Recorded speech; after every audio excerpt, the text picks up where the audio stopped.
and welcome to the MoneyMagic Podcast. My name is Vangile and I am the host of the podcast. Today's topic is all about releasing the vow service. This is a topic that is very near and dear to my heart. I will share why that is throughout the podcast and share how this vow service impacts most of us and stops us from making money. So it's a vow to work hard for very little money, and it transcends lifetimes and sometimes is carried in the ancestral bloodline. So we'll start off by exploring what it means to have this vow, its impact in our lives, and how it often intertwines with the vow of invisibility.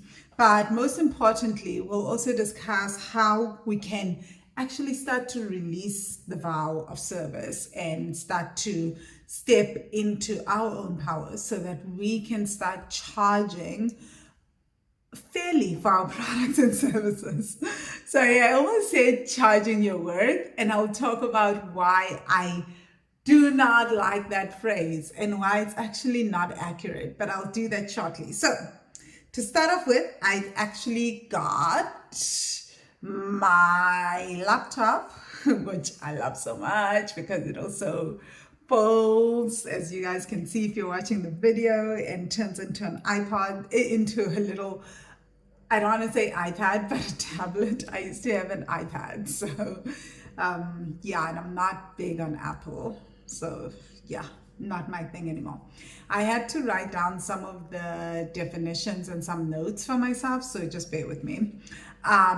The vow service, the way that I've defined it, and I've often struggled to define it, is the vow of service is a commitment many of us make, sometimes consciously, often unconsciously, to dedicate our lives to serving others. This vow can span across lifetimes and may even have roots in our ancestral lineage. Those who take this vow often find deep fulfillment in helping others and have a hard time charging for that help, which can lead to financial strain and burnout. There's often guilt around charging for our products and services when we have this vow. So two examples that I made were actually examples that come from my own family that I have seen. And I always say that healers tend to have a vow service, right?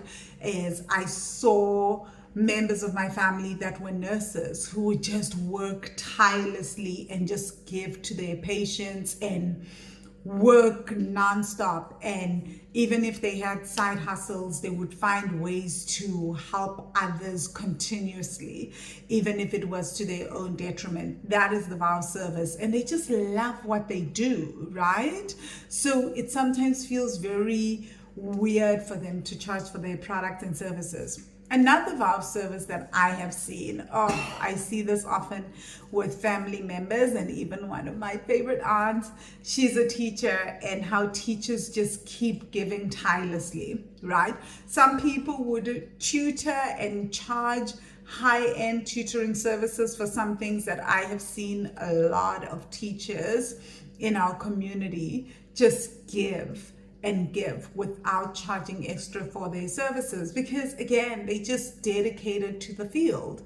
And that is a good thing until it leads to burnout, or people find that they spend so much of their time giving to others at their own expense, and they don't have enough time to create extra streams of income or to look after themselves. And then it becomes an issue, right? And I found that people that struggle with the vow service also struggle with setting boundaries. And even as I talk about this, it makes me think of my book, What's Your Money Personality, where I talk about the various archetypes. So, gonna get the book. So in this book, What's Your Money Personality, I actually talk about 10 different archetypes. But of the 5 shadow archetypes, the one that really struggles with boundaries is the sweet one archetype. So often the sweet one will also carry a vow of service. now that I think about it, right? And so will the fixer archetype. Partly, the fixer's vow service plays out within their family, right? They will be of service to their families, and that's why they sometimes feel very angry and unappreciated when their families don't acknowledge all the hard work that they have done for the family. Whereas the sweet one's vow of service is a societal vow. It's a family vow. It's a vow for everybody. They want to be of service and they want to help everyone, and it's often to their own detriment. Okay, so yeah, that's the book, What's Your Money Personality? And I go much, much more in depth in the book. Don't cover the vow of service much though in the book. But we'll be covering it very, very in depth here. So that's a good thing. So how did I learn about the vow of service?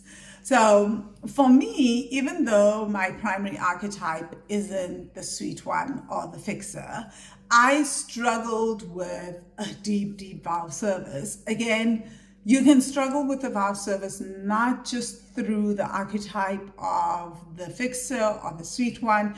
You can also struggle with just the vow of service because you are a healer, right? Or you're in the healing fields, or you're a teacher, or you just have it from past lives, you have it from you have it in your ancestral bloodline.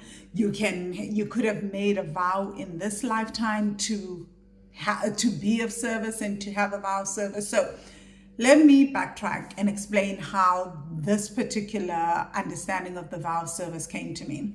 So when I wrote my first book, Heart, Mind, and Money, Using Emotional Intelligence for Financial Success, this was in 2013. One of the things that I noticed was that people were constantly asking me to do things, right? Asking me to do speaking engagements, asking me to do all sorts of things. And I had a really, really hard time saying no to people and saying, no, you must charge me. So it wasn't just no, but no, I can't do this for free. Please pay me X amount, right? It really, really felt wrong to me. I felt guilty. I didn't know how to do it. And so I decided to go to past life regression. Although past life regression actually came up because I had met a guy that I realized that I had a past life connection with. And I wanted to go to past life regression to figure that out and to basically break that connection and free myself. Not because the person is a horrible person, not at all, but because circumstances were such that he has his own life in New York and I had my own life in South Africa. And I knew that it wasn't going to go anywhere. So anyway, the original reason was for past life regression was that, but I also realized that I also wanted to use past life regression to heal myself. So my very, very first past life regression session, and this was in Table View in Cape Town, with my past life regression therapist, was me going into a past life where I saw how I actually was part of the Catholic Church many, many centuries ago, and I was a nun. And one of the vows that I made in the church was to work and basically venerate the divine or venerate God in terms of like the Catholic God or the Christian God, but not actually get paid for it. So I would just be of service without taking money. And I've actually researched some of these vows that nuns take or nuns took back in the day, and it is one of the vows. And in the past life regression, my past life regression therapist made me go into a place after you see your own death and how you die, into a place called the life between lives, right? And in there you get told why you were shown this lifetime. You speak to the ascendant masters. They tell you the teachings that you had to learn in that lifetime. And I was told that I was shown that lifetime because I'm struggling with the same issues in this particular lifetime, and that I had taken a vow of service, and that vow of service had continued to play out in my life throughout different lifetimes, because a lot of these vows aren't taken until I'm said in this. You don't say I'm taking this vow and I release it when I pass on. It's often that we say till death do us part, but the soul is eternal. And when the soul hears that, it is kept in the Akashic records as truth, right?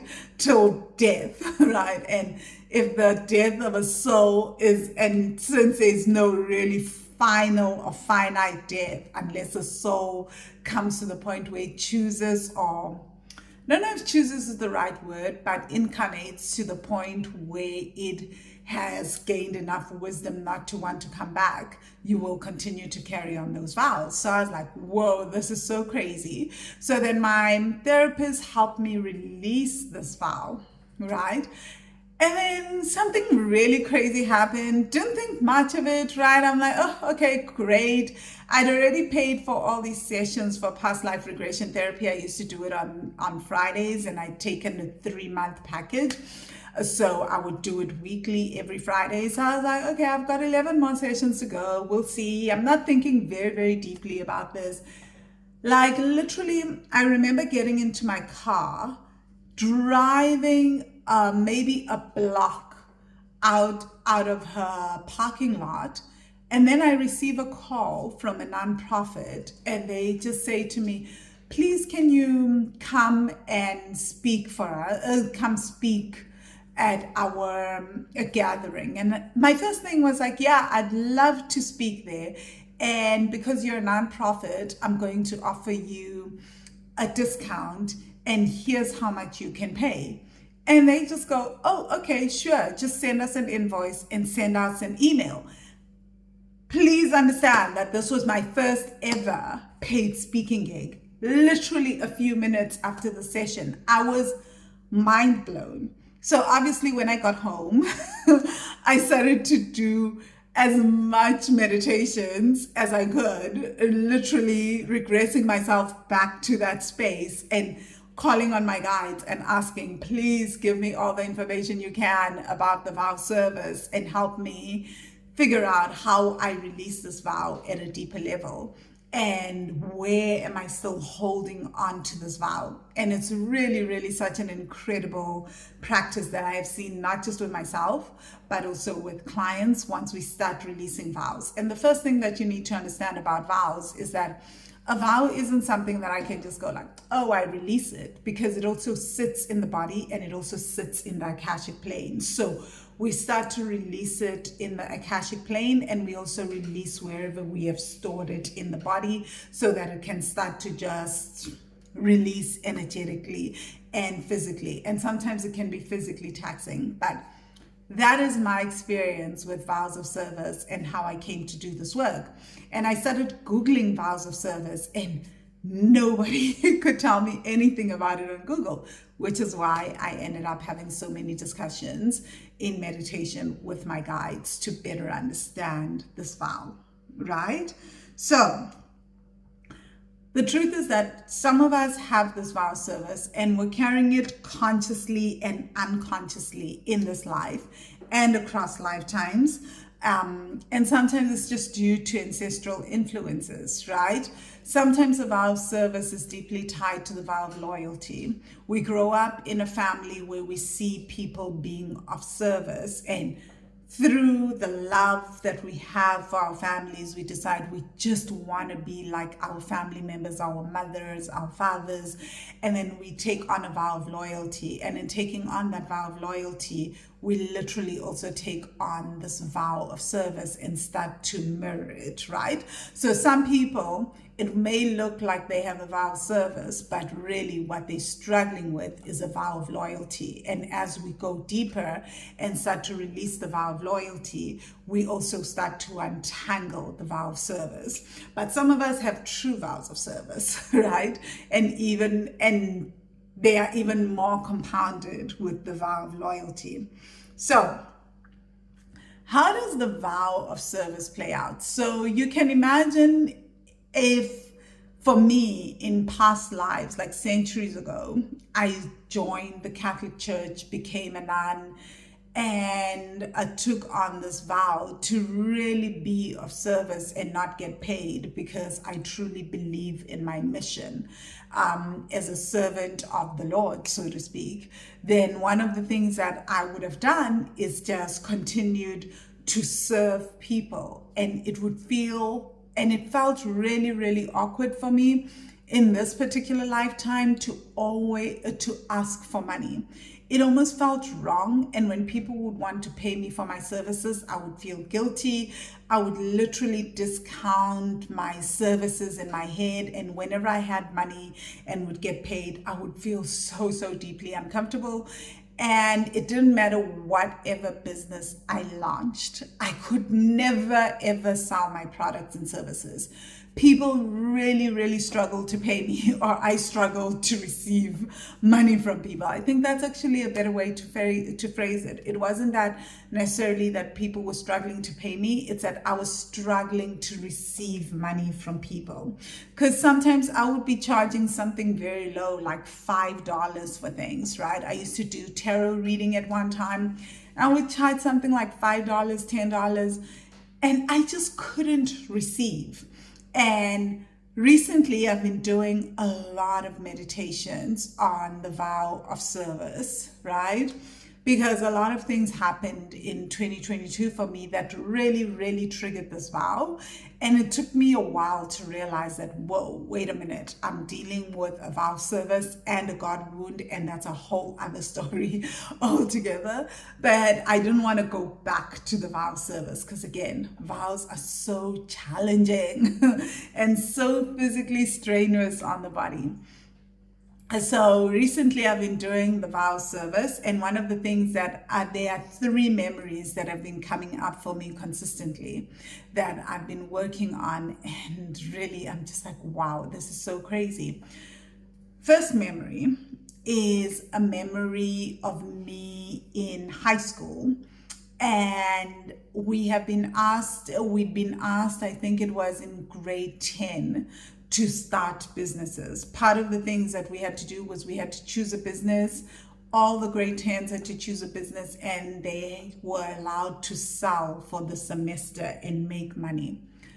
For whatever reason, I started the business, but I couldn't make the money. You know, I would sell and I would give everything on credit, and people wouldn't pay me money back. And some people eventually would, I guess they'd feel guilty and they'd eventually pay me back. But then the other thing that would happen was there were people that just wouldn't pay me back, and I would obsess about that. And for whatever reason, I got this idea that, well, money doesn't love me and money won't come to me and people don't want to pay me, right? So this belief was formed. I was 15 after all, right? So I started to form this deep belief that when I sell, people don't pay me, because I was seeing my classmates get paid, and I assumed that they were getting paid because people liked them. So that's one memory. Another memory that comes up is a memory of me at university. I'm graduating with my finance degree from UCT. Everybody is talking about getting an office job. I'm interviewing for jobs abroad, and I've been offered certain jobs that are office jobs, right? Like accounting jobs or finance jobs or something in London, Dubai, Saudi Arabia, and then I got a cruise ship job waitressing and on a Disney cruise line. So I decide I am actually going to take the cruise line job. And part of it is that I literally see myself in this meditation, and I remember this happening. I decide that I don't want a job that is easy. I want a job that is hard, where I will have to work hard for money. And I even tell people close to me this, like, I want to just work hard, work really, really hard for money and feel like I've worked for my money. So, of course, I say no to all those other jobs, which would still have given me the opportunity to travel, to save money, to do whatever. I'm just like, this is so crazy. And another memory that I see of how this all plays out in my life is in the meditation, which is the vow of loyalty meditation, right? Vow of service meditation, is me in the MBA program. All the students are being asked by our lecturers, what do we want to do, how do we want to pivot with our MBA? Everybody is mentioning great jobs. They want to move into management, they want to do this, they want to do that, they want to do nonprofit, but like they want to be chairperson, something in the executive, basically something in C-suite executive level. What do I answer? Not that it's bad, but I just say, I want to be an entrepreneur, and it doesn't matter if I make money. I'm not interested in making money, because for me, the most important thing is that I should be working hard nonstop. $60,000 in debt. And that is literally my answer. It doesn't make any sense. So as you can see, this vow has played out in different ways in my life. And in the meditation, I could see how actually the universe literally responded to my requests. I had never worked as hard in my life as I did on that cruise ship. You literally work, at least the position that I took, you work 10 days, you work 16 hours a day for 10 days and get 10 hours off every 10 days. Yes, you heard that right. 16 hours a day for 10 days nonstop. Then you only get 10 hours off every 10 days. I took an 8-month contract. They give you a 6-month contract. Halfway through, I decided I wanted an 8-month contract. And here's the funny thing. Most people on cruise lines make so much money from tips. My tips just kept dropping. It's like I literally wanted to work hard for my money, and I got to work hard for my money, right? So, and in the MBA program, as soon as I graduated, what happened? I got to work hard on my last company that completely fell apart and that I had to shut down and all sorts of things, which was Speak to Be Free. I worked so hard, and I think in Speak to Be Free for 4 years, I worked something like 10, 12-hour days, 4 full years, and I think I made about $500 in that company in 4 years, $500 revenue in the cumulative 4 years. So sometimes we have this vow and we're not even aware of how it plays out energetically. So many of us are literally on a hamster wheel, working so hard, putting everything that we have, blood, sweat, and tears on the line, and not able to see a return. And I found myself, so I went back to the vow of service meditation in the MoneyMagic course, which if you're listening to this and you're in the MoneyMagic course, that's lesson 18 of the MoneyMagic course, was because after 2022, what I found in 2022 and 2023 was I was finding myself repeating this pattern where I was like, wait a minute, why am I back to hard work and really, really struggling to see anything come in? So what I decided in 2024 was that I'm gonna basically continue to work, right? But I am going to go back to what I do best, which is I'm going to literally put my inner work first. So every morning I'm going to do a MoneyMagic meditation. So this year, my focus, I started off with vows of loyalty meditations, mainly because I got married, right? That's a story for another day. And it's really, really been a great and beautiful journey. But there was so much there around my loyalty to my mother. So I had to unpack a lot of that around my loyalty to my mother, my loyalty to my dad, the way that their relationship played out, and how I wanted to have a different relationship that was not reliant on my vows of loyalty to my parents, so that I don't play out those same dynamics in my relationship.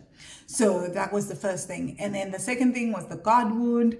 And that's, I'll do a full video on the God wound, promise, a full podcast episode on that.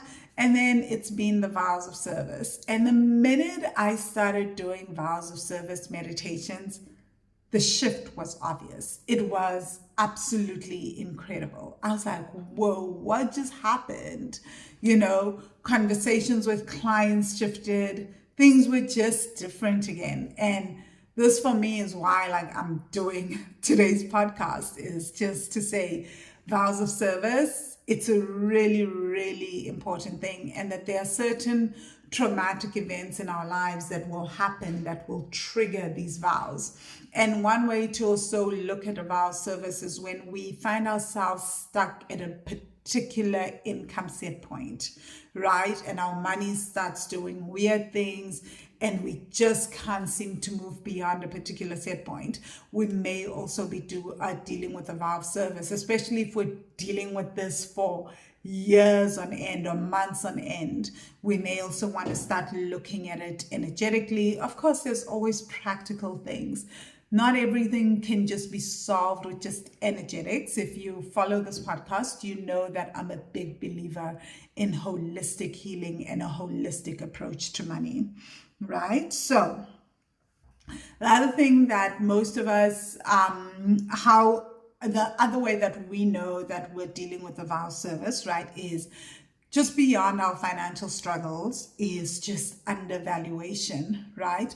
When we have a hard time pricing our products and services. So, true story, something really crazy started to happen to me. I'm a big lover of pricing my products and services appropriately, right? And over the years, obviously, as soon as I started working on the vows of service, it became easier for me to price my products and services. But then sometime in 2023, some things just felt really, really scary for me to price. And I found myself underpricing, overgiving. And I was like, okay, no, this is also a huge sign that I'm dealing with the vow service, right? And also burnout.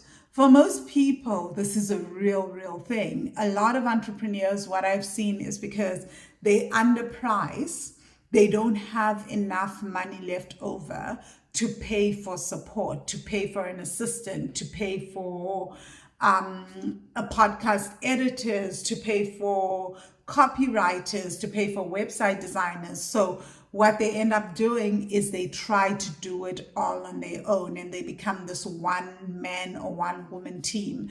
And before you know it, they are completely exhausted and burnt out. And that all starts with the way that we are pricing. And guess what? Because we can't afford the support, we can't afford a proper team, we can't afford people to help us, then what it comes across as is we are unprofessional, right? And then people start to question whether or not they should really be paying those prices for your products and services. So I'm a huge believer in pricing appropriately so that we can get the support that we need. And this also goes for me anyway, in terms of support with coaches. So if people know how to do certain things in business that I'm looking at, I'm like, how do you do that? That they teach me, and it literally cuts down my time from 3 years to 2 months. I'm a fan of that, right? Because again, burnout, support, all that. And so for most of us, we've been taught to focus on the positive aspects of the vow of service, right? And I'm not saying that's wrong. I'm not saying that you don't want to help people. I'm not saying that you don't want to grow and you don't want to offer services to your community. One of the things that I can offer and can afford to offer, because I've got the support systems in place and because I charge what I charge for my paid courses and my paid products and services, is the free 7-day tapping into ancestral money wisdom training. A lot of people do this course for free. I've got tons of people who register for this course, and I receive emails from people telling me all the incredible breakthroughs from this. But the reason why I had time to be able to sit down, record this, and then put it out and market it and offer it to people is precisely because I have a team and I have the support. And so I could carve out time to do that. And in a way, I've been able to reach more people and help more people than I would be able to help if I was burnt out and trying to do it one-on-one with people. I give people access to the course academy. They're able to comment on the course. I am able to get on there. All this when they sign up for the free training, right? I'm able to then respond to each and every person and really ask questions, ask them to go deeper, suggest certain things, and people break through and they start to change their lives. So there's this interesting misconception that sometimes we need to set ourselves on fire in order to how do I put this? We need to set ourselves on fire in order to help others and to help others progress. And that doesn't help anyone. So first we have to be able to look after ourselves, and then from a space of an overflowing cup, start to keep serving others and keep helping others. And I have found that to be really, really true and super helpful.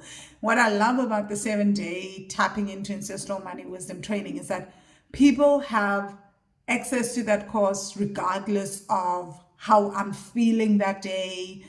They don't rely on me. As long as they sign up, they have access to it. They can do it as often as they want. They can comment in any way that they want. And I love that, right?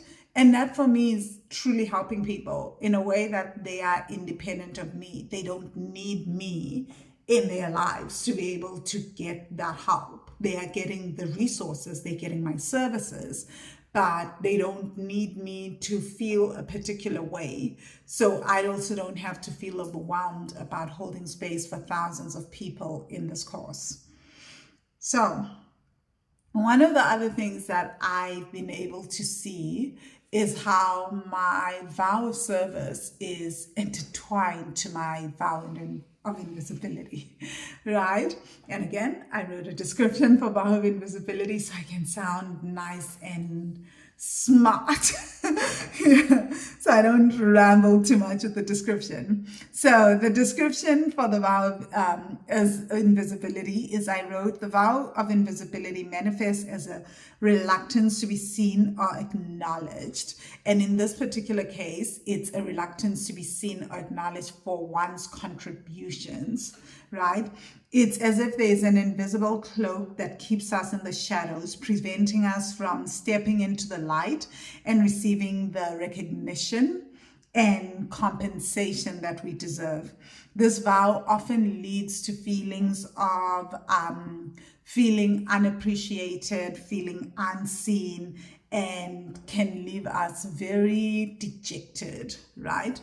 And the vow of service, just like how a vow of loyalty can be intertwined with the vow of service, the vow of service can be deeply intertwined with the vow of invisibility. So an example of this is, let me think. I'm going to use my own example, right? When I started my last company, Speak to Be Free, I decided that I was going to represent poets and I was going to act as an agent for poets. I am also a spoken word poet, right? So I wanted to help other spoken word poets and I was going to represent them and help them get their work out there. But what I was actually doing was I was refusing to be seen as a spoken word poet. One of the first things that happened to me when I started this company, when I started Speak to Be Free, apart from the panic attacks around money, was that I started getting writer's block. The whole time I ran Speak to Be Free for 4 years, I could not put pen to paper. I couldn't write a single paragraph. And the more I forced myself to write, the more burnt out I became, right? So basically, I was invisibilizing myself as a writer. And a huge part of that was because I had this deep vow service. Remember, I started Speak to Be Free right after my MBA program, where I made that big announcement about how I just want to work hard for my money. Doesn't matter, I don't care about money, etc. So then I start this company, and it literally conflicts with my vow service. The way that you make money in spoken word poetry is by being seen as a poet, like really showcasing your writing, showcasing your performance skills. Well, I got writer's block, and then I also started having stage fright, something I've actually never struggled with before. And once I started working on my vow service and my vow of invisibility, guess what? I have spoken in front of thousands of people over the years. Not even a shiver or a shake. I very rarely get stage fright. If I'm on radio, if I am on television, nothing. I am just like, whatever.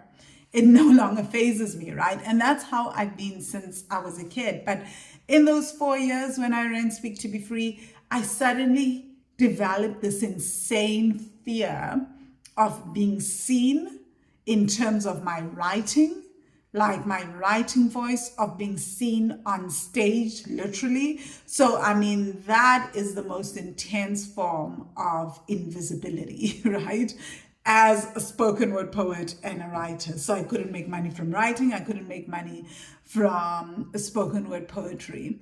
And that was deeply tied to my vow service. So my psyche found a way, and I guess the parts of me that were the sub-personalities, the parts of me that were holding on to the vows of service, found ways to trigger a vow of invisibility within me so that I could not make a living and earn money, and I could honor my vow of service, right? So on the surface, it looked like, I'm struggling with a deep vow of invisibility and a vow service, right? At the time, I didn't know it was a vow service, but I did a lot of work on the vow invisibility, and the vow service stayed until my past life regression session, when ironically, I had already healed the vow of invisibility, but I still couldn't make money even after healing it, right? Because I was able to write the book.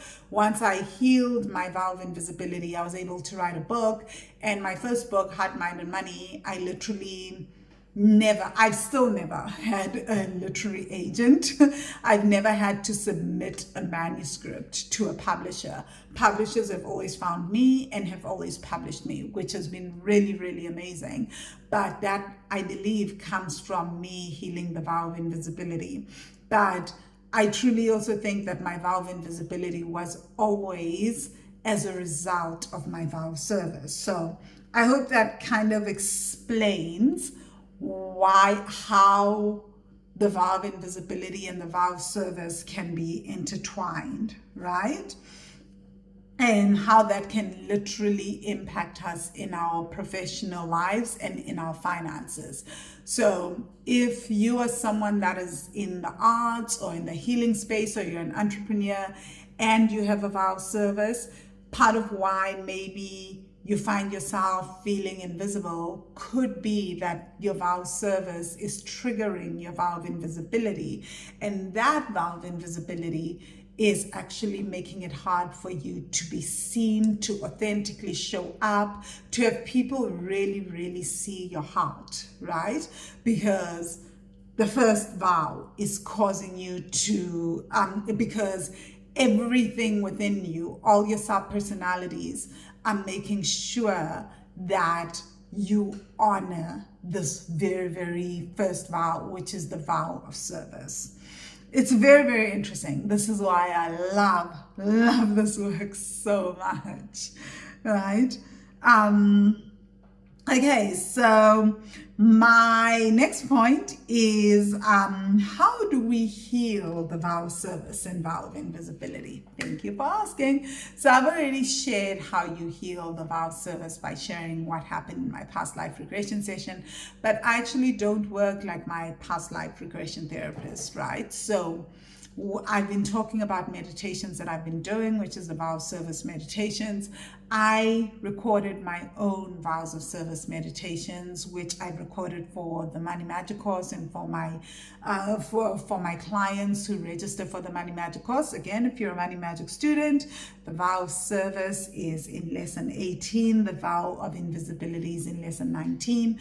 What I do is I take my clients through a meditation where they go into different lifetimes, this lifetime, past lives, or on the ancestral plane. They work with spirit guides, they work with archangels, they work with angels, they work with ancestors, and basically it's all to see where do we still carry this vow of service, and then they get to see where it sits in their bodies, and then they get guidance from their spirit guide or whoever is their guide at that point, or obviously everyone that has good intentions, to help them release this vow on a physical level and on the Akashic plane. And then they also start to see and understand how this vow and these particular memories have been really impacting them in this particular lifetime, and how they would operate without these memories, right? And that goes for the vow of invisibility as well. So it's the same kind of I guess it's the same kind of sequence. I don't know if sequence is the right word in this case, but it's the same kind of theme basically in the meditations. My meditations do tend to be very in-depth and very involved. I work a lot with the body. So, and like I said, I call in all these different elements. And because my work is rooted in healing ancestral money trauma, I work a lot with the ancestral elements, like your maternal and paternal side, those ancestors, and I ask them to come through. They also have their stories to share. Sometimes our vows are not just from our own stuff. It's not just soul stuff. It's also that we are born into a particular bloodline and we carry some of these vows that like in our DNA that they made. And so we're helping them release those vows as well, right?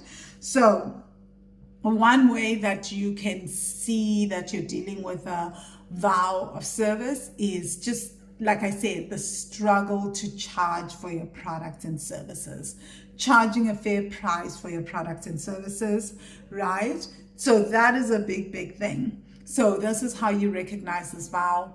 When you realize, another key thing is that you start to see that no matter how much you grow academically or entrepreneurial wise, you just can't seem to break beyond a particular income set point.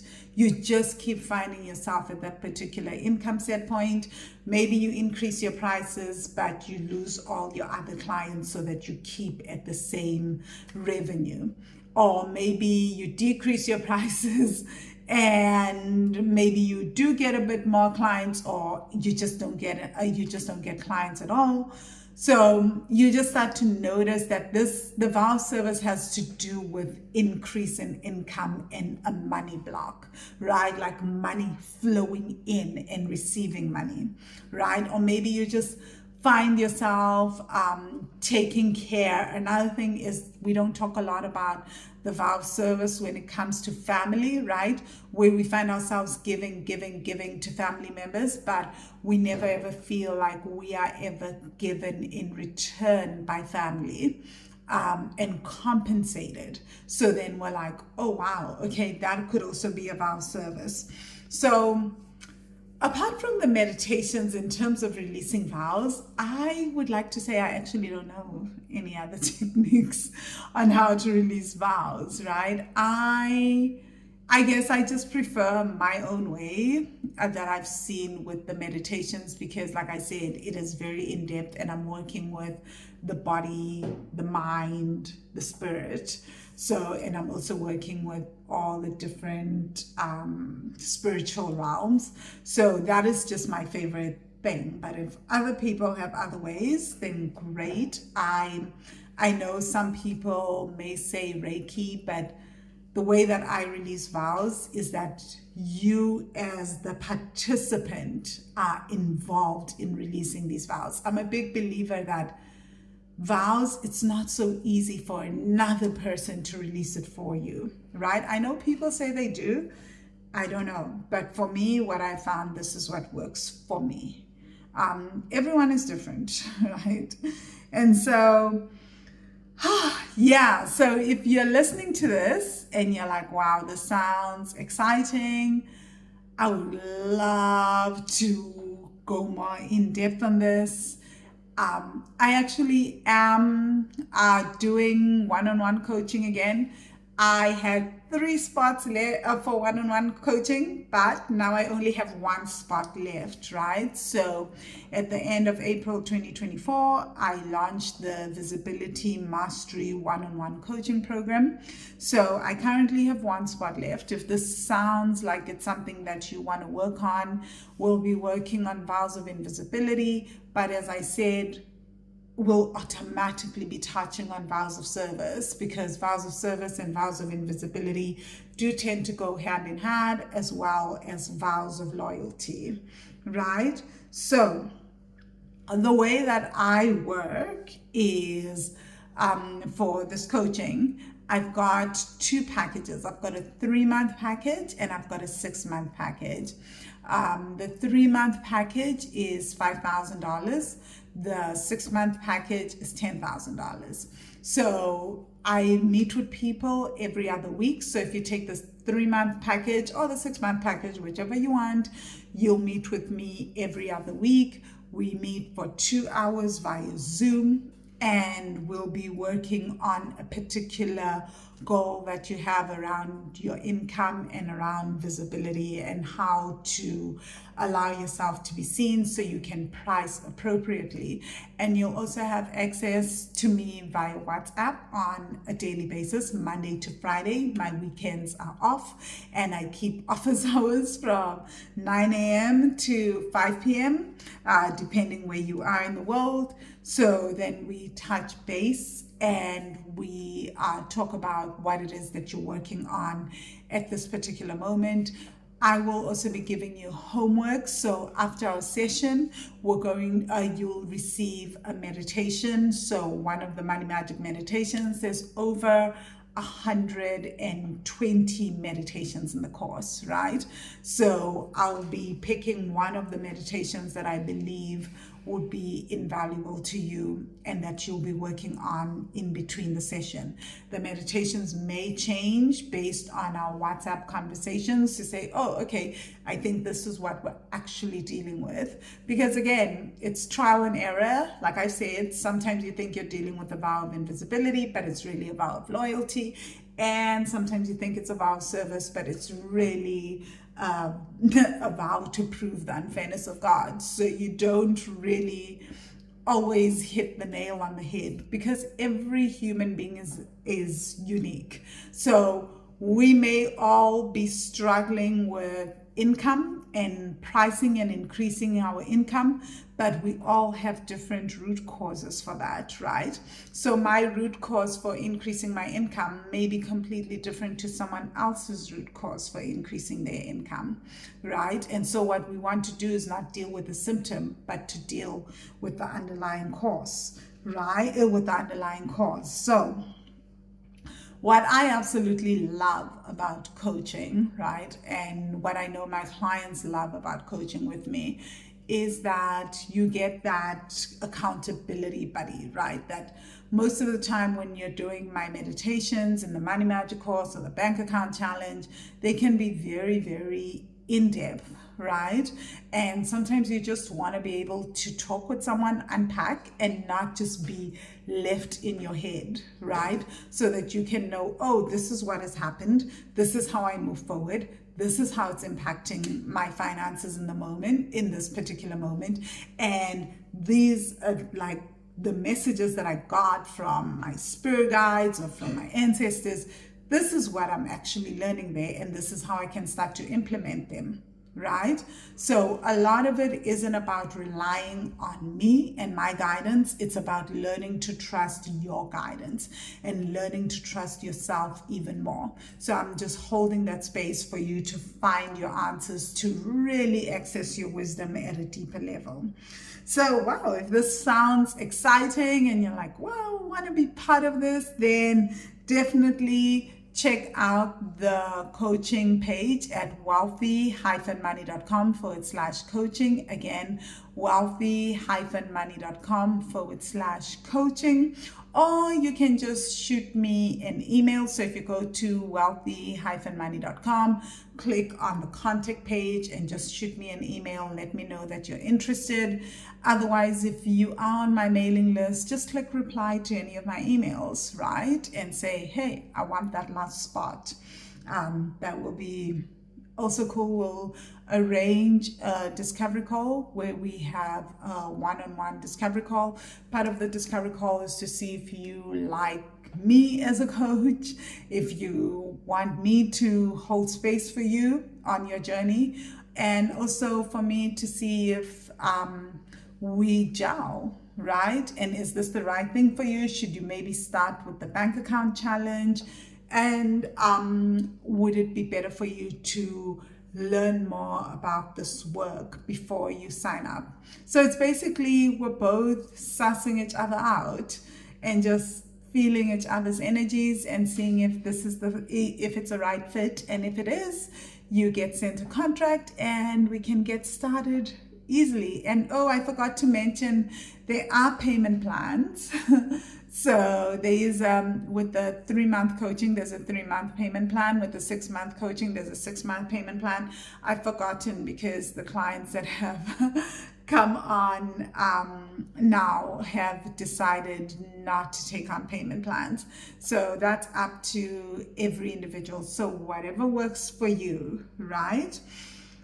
So I hope that you guys just enjoyed this podcast, or that at least this podcast shed some light for you. So if you have been struggling with pricing your products and services, you've been struggling with getting a promotion, you've been struggling with affirmations and affirming that you're going to get more money and you're going to earn more, and you're just struggling to figure out how to make that happen, and it's been years or months, and you find yourself in a cycle, that you now have an aha moment and a deeper understanding of what is happening to you, right?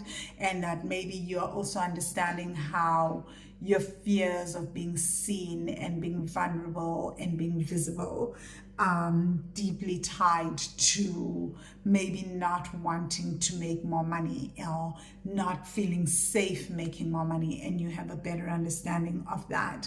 And maybe you've been doing lots of inner child work, lots of inner teen work, and like me, I did that for years, and you are struggling to see a shift like I did, then this may also give you more insights as to, wait, there's some other stuff that I can try. It doesn't mean it's the end of the world. There are some things that I may not be aware of that are not really rooted in this lifetime, right? So I hope that this inspires you guys to start working on your vows of service and your vows of invisibility. And of course, the Money Magic course is always open for registration. If you would love to learn more about the course, check in the link in the description and look for Money Magic. Again, you can sign up for the Money Magic course by clicking on that link, or by asking to have a discovery call with my assistant coach Numisa, who has been interviewed on this podcast as well. I'm sure you guys heard Lisa talking about her, and Lisa talked about how She works with Numisa. So Numisa is Wealthy Money's assistant coach. She does a lot of womb work, and she works with Wealthy Money clients. When they sign up for the Money Magic course, they get 1 month to coach with her, and she helps you through the course and to work on the course. So if you have any questions, please feel free to ask them, shoot me an email, DM me, whatever. I'm pretty much available. And of course, just look in the description below for all the various links. Okay, so I'm going to leave you guys with one of my favorite quotes by Warren Buffett. And one of the things he says is, price is what you pay, value is what you get. So always remember that when you are setting your prices for your product and services and you are feeling guilty and feeling scared of pricing appropriately and fairly. So thank you so much, guys. Have a fantastic day further. I look forward to seeing you guys in the next podcast episode. Cheers.